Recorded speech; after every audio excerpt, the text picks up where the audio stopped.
उनकी चिंता देश में महंगाई कैसे कम हो इसकी नहीं है। और ये बात मैं पत्रकार बंधुओं पूरी जिम्मेदारी से कह रहा हूं। क्यों कह रहा हूं, एक मिनट में मैं समझाता हूं। डीजल पेट्रोल इस्तेमाल करना कम कर दीजिए, गैस इस्तेमाल करना कम कर दीजिए, वर्क फ्रॉम होम करिए, विदेशों की यात्रा ना करिए, सोना ना खरीदिए,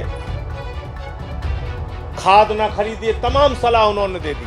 ऐसे समय में 52,000 करोड़ का पेट्रोल डीजल हमने हिंदुस्तान से बाहर एक्सपोर्ट कर दिया। आप बताइए देश कहां है? आपने रूस से अपने कॉन्ट्रैक्ट को बार बार बदला अमेरिका के डर से। भाई अमेरिका ने तो प्रतिबंध ईरान के ऊपर लगा रखा है, फिर भी चीन खरीद रहा है ना। आप क्यों नहीं खरीद पा रहे हैं? कितना मोटा कच्चा तेल वहां से आता है, उसको हिंदुस्तान में रिफाइन करने के लिए भी 1-2 रिफाइनरी है, बाकी रिफाइनरी नहीं है। आप ऐसा तेल वेनेजुएला से खरीद रहे हैं, कितने दिन में आता है? 56 दिन में। रूस से कितने दिन में आता है? 25 दिन में।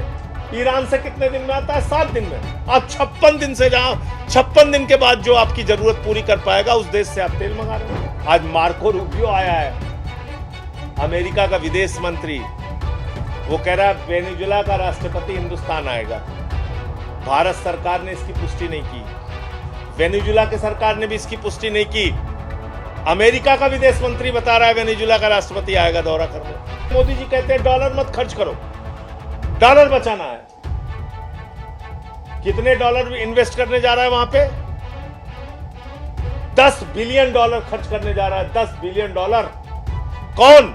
मोदी जी का दोस्त अडानी, रिश्वतखोरी से बचने के लिए। प्रधानमंत्री नरेंद्र मोदी ने 5 राज्यों के विधानसभा चुनाव खत्म होने के बाद देश की जनता से वैश्विक संकट का हवाला देते हुए पेट्रोल, डीजल, गैस बचाने और विदेश की यात्रा न करने समेत तमाम अपील की थी। ये दूसरी बात है कि इसके बाद वो खुद रोड शो करते हुए दिखे और तो और विदेश यात्रा पर चले गए। वहीं इसके बाद जैसे कि आशंका विपक्ष जता ही रहा था कि चुनाव के बाद पेट्रोल डीजल की कीमतों में बढ़ोतरी होगी, वैसा ही हुआ और देश में 10 दिनों में चौथी बार पेट्रोल डीजल की कीमतें बढ़ गईं। सोमवार सुबह ही पेट्रोल कंपनियों ने पेट्रोल ₹2.61 प्रति लीटर और डीजल ₹2.71 प्रति लीटर बढ़ा दिया। वहीं पेट्रोल डीजल की कीमतों में लगातार हो रही बढ़ोतरी को लेकर विपक्ष मोदी सरकार पर हमलावर दिखाई दिया। इस बीच आप सांसद संजय सिंह ने मोदी सरकार पर जोरदार हमला बोला। उन्होंने सोशल मीडिया अकाउंट एक्स पर एक वीडियो पोस्ट किया और लिखा कि प्यारे देशवासियों, आपको मोदी ने जानबूझकर महंगाई की आग में झोंक दिया है। पिछले 1 महीने में मोदी ने विदेशों से 1,32,000 करोड़ का तेल खरीदा। जब आप लाइनों में खड़े थे उस वक्त मोदी ने विदेशों को 52,000 करोड़ का तेल बेचकर भारी मुनाफा कमाया। आप देशभक्त, मोदी विदेश भक्त।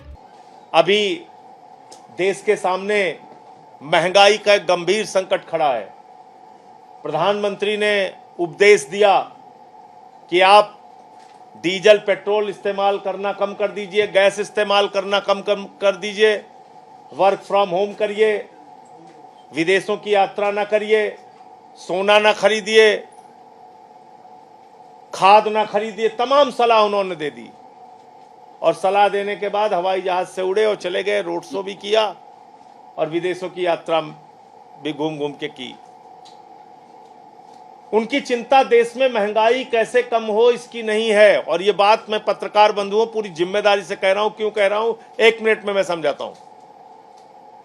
भारत ने 1,32,000 करोड़ रुपए का कच्चा तेल विदेशों से इंपोर्ट किया, आयात किया, 1,32,000 करोड़ का। और जिस समय पूरा देश लाइन में खड़ा है, जिस समय लोग डीजल पेट्रोल के लिए मर रहे हैं, ऐसे समय में 52,000 करोड़ का पेट्रोल डीजल हमने हिंदुस्तान से बाहर एक्सपोर्ट कर दिया। आप बताइए देश कहां है? देश के लोगों की पीड़ा कहां है? महंगाई कैसे कम होगी देश में? ईरान जो आपको रुपए में तेल देता था, सस्ता तेल देता था, आप अमेरिका के प्रतिबंध लगाने के कारण ईरान से सस्ता तेल नहीं खरीद पा रहे। आपने रूस से अपने कॉन्ट्रैक्ट को बार बार बदला अमेरिका के डर से।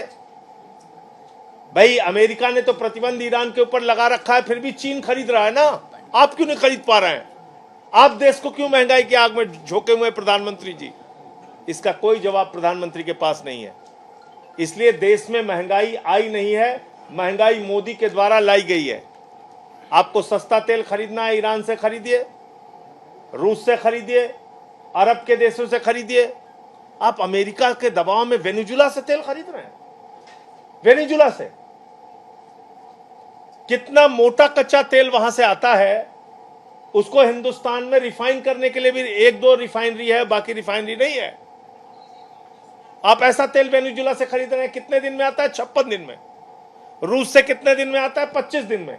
ईरान से कितने दिन में आता है? 7 दिन में। आप 56 दिन से, जहां 56 दिन के बाद जो आपकी जरूरत पूरी कर पाएगा, उस देश से आप तेल मंगा रहे हैं।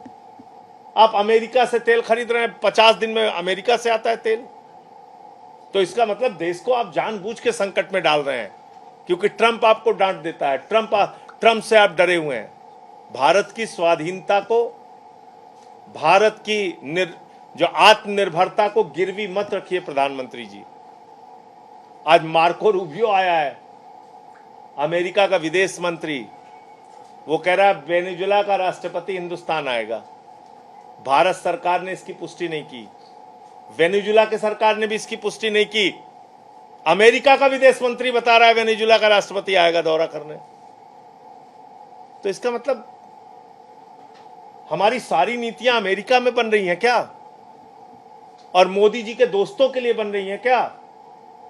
प्रधानमंत्री इंडिया के लिए काम कर रहे हैं कि अडानी के लिए काम कर रहे हैं?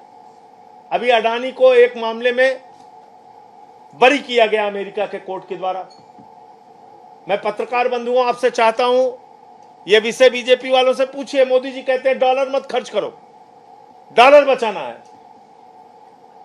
कितने डॉलर इन्वेस्ट करने जा रहा है वहां पे? $10 बिलियन खर्च करने जा रहा है। $10 बिलियन। कौन? मोदी जी का दोस्त अडानी। रिश्वतखोरी से बचने के लिए $10 बिलियन अमेरिका में वो इन्वेस्ट करने जा रहा है। देश के लोगों से कह रहे हो डॉलर बचाओ, और अपने दोस्त से कह रहे हो अमेरिका में इन्वेस्ट करो। कितना? 97,000 करोड़ रुपए। 97,000 करोड़ रुपए अमेरिका में इन्वेस्ट करने जा रहा है मोदी जी का दोस्त। हिंदुस्तान में ना रोजगार है, ना इन्वेस्टमेंट है, ना आपको देश की चिंता है। आप खाली जहां जाते हैं अपने दोस्त के लिए काम कर रहे हैं। तो वहीं अब विधानसभा चुनाव खत्म हो जाने के बाद से जिस तरह से पेट्रोल डीजल की कीमतों में बढ़ोतरी हो रही है, उसको लेकर अब जनता में भी नाराजगी बढ़ रही है। वहीं इसको लेकर विपक्ष मोदी सरकार को आड़े हाथों ले रहा है। वैसे आपकी इस खबर को लेकर क्या राय है, हमें कमेंट में जरूर बताएं।